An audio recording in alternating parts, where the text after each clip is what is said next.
మానసిక ఒత్తిడిలో హరీష్ రావు. హుజూరాబాద్ వార్లో ఎవరూ తగ్గట్లేదు.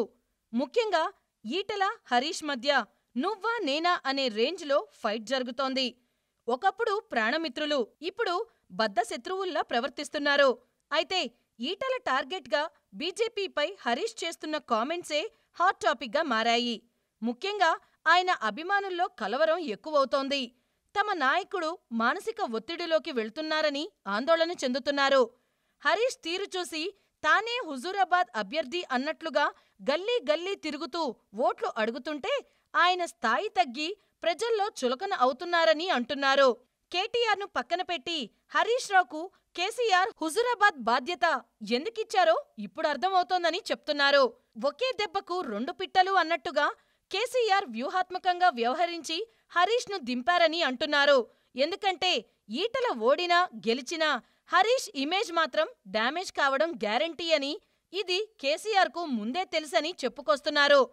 తమ నాయకుడు ఎంత కష్టపడ్డా ఈటలే గెలిస్తే ఆయన పొలిటికల్ లైఫ్ ఖతం కావడం ఖాయమని కూడా సీఎంకి తెలిసే హుజూరాబాద్ బాధ్యత అప్పగించారని, కేటీఆర్ ఇమేజ్ డ్యామేజ్ కావొద్దనే ఉద్దేశంతోనే అంతా హరీష్ భుజాలపై నెట్టారని అనుమానిస్తున్నారు. కేటీఆర్ను సేఫ్ జోన్లో పెట్టి హరీష్ను రిస్క్ జోన్లోకి నెట్టారని, ఇదంతా తమకు అర్థమవుతుందని చెప్తున్నారు. ఇక కేసీఆర్ ఢిల్లీ వెళ్లి ప్రధాని మోడీ, హోంమంత్రి అమిత్ షాలతో పాటు ఇతర మంత్రులను కలిసి వచ్చారు. అయితే హరీష్ను మాత్రం హుజూరాబాద్కే పరిమితం చేసి పార్టీ ఆఫీస్ శంకుస్థాపన కార్యక్రమానికి కూడా రావొద్దని చెప్పారు. హరీష్ ఏమో బీజేపీని టార్గెట్ చేస్తూ రోజూ తిడుతుంటే, పెద్దసార్ మాత్రం ఢిల్లీ పెద్దలతో అలైబలై చేసుకుంటున్నారని అంటున్నారు హరీష్ అభిమానులు.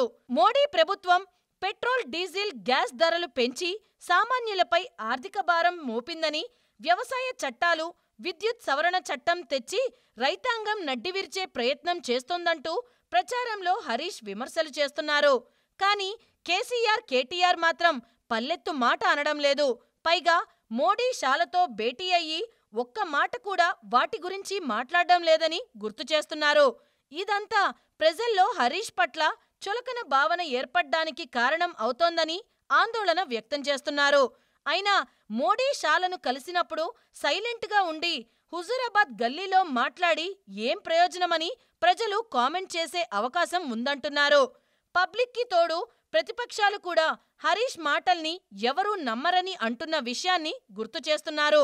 దుబ్బాక ఉప ఎన్నిక సమయంలో కూడా హరీష్ను ప్రజలు నమ్మలేదని, అందుకే ఓడిపోయామని చెప్పుకొస్తున్నారు ఆయన అనుచరులు. రేపు హుజూరాబాద్లో కూడా అదే అవుతుందేమోననే భయం తమకు ఉందంటున్నారు. ఎందుకంటే దుబ్బాక ఎన్నికలప్పుడు హరీష్ను కేసీఆర్ దూరం పెట్టారు. పైగా కేసీఆర్తో పాటు ఏ ఒక్క మంత్రి కూడా పెద్దగా ప్రచారం చేయలేదు.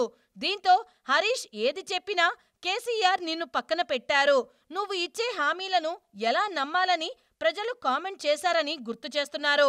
అనుకున్నట్లే దుబ్బాకలో ఓడిపోయామని, ఇప్పుడు హుజూరాబాద్లో కూడా బీజేపీపై హరీష్ ఎంత చెప్పినా పబ్లిక్ నమ్మటం లేదని చెప్తున్నారు. ఓవైపు హరీష్ బీజేపీపై దుమ్మెత్తిపోస్తుంటే, ఇంకోవైపు మోడీ, షాలతో కేసీఆర్ అలైబలై చేసుకోవటం చూసి ప్రజలు ఎలా నమ్ముతారని ప్రశ్నిస్తున్నారు.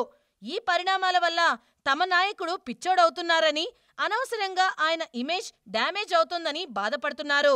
ఎంకిపెళ్లి సుబ్బిసావుకొచ్చినట్లు హుజూరాబాద్ ఎన్నిక హరీష్ మెడకు చుట్టుకుందని ఆందోళన వ్యక్తం చేస్తున్నారు. ఇన్నేళ్లు కష్టపడి సంపాదించుకున్న ఇమేజ్ కేసీఆర్ స్ట్రాటజీతో మటాష్ అవుతుందని అంటున్నారు హరీష్ ఫ్యాన్స్. హాయ్ ఫ్రెండ్స్, మా టుడే టుమారో యూట్యూబ్ ఛానల్ చూస్తున్నందుకు చాలా థ్యాంక్స్. మరిన్ని లేటెస్ట్ వీడియోస్ కోసం వెంటనే సబ్స్క్రైబ్ చేయండి. అలాగే ఈ బెల్ ని కూడా రింగ్ చేసేయండి. మా నోటిఫికేషన్స్ అన్ని మీ మొబైల్లో వస్తాయి.